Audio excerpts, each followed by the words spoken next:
Hello guys, welcome to my channel.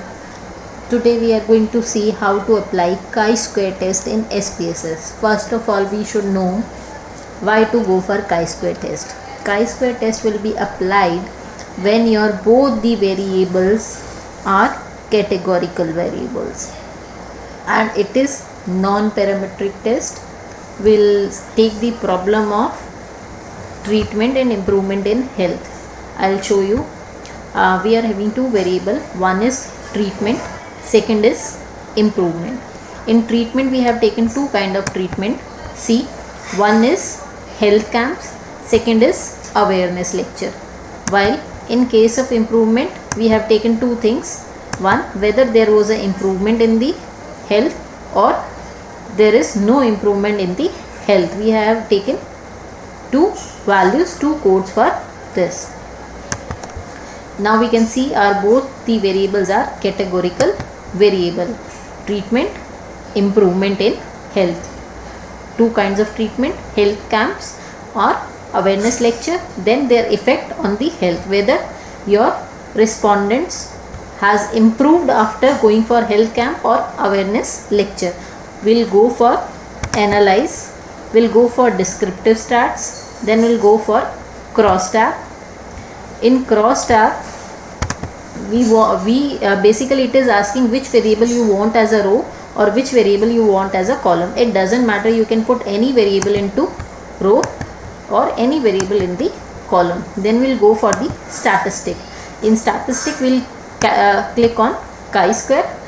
Then chi-square will tell you whether there is association between two variables or not. But in order to know how strong this association is, we have to go for Phi and Cramer's test. Continue. Then we will take both observed value as expected value in order to have better understanding of chi-square. Then continue. Then we'll click OK. Now output will get opened. First table is showing you case process summary. You can say there were total 200 respondents in your sample and there is no missing value in your data. Now we'll see,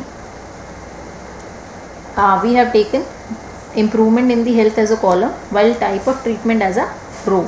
Now count is your observed value. Why?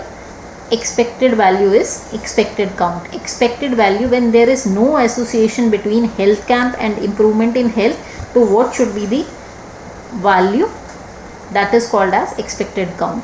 We can compare health camps and yes, you can say your observed count is 28, which is more than your expected value. That says there is some association between these two things.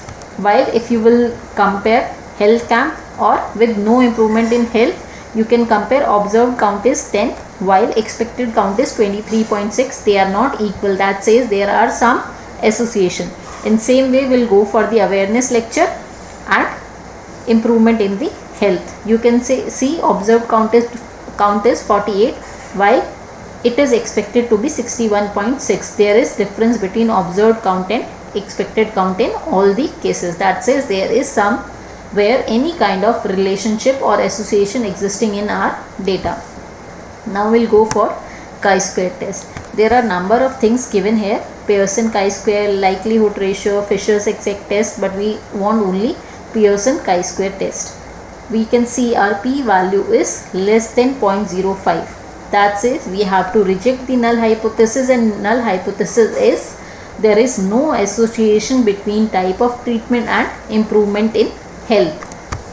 Then we'll see how strong is relationship or association between two value. We'll see this value, it is 0.356, 0.356. This says that there is only moderate association between two variables. If it is more than 0.60 or 0.70, then we can say there is a strong association between two variables.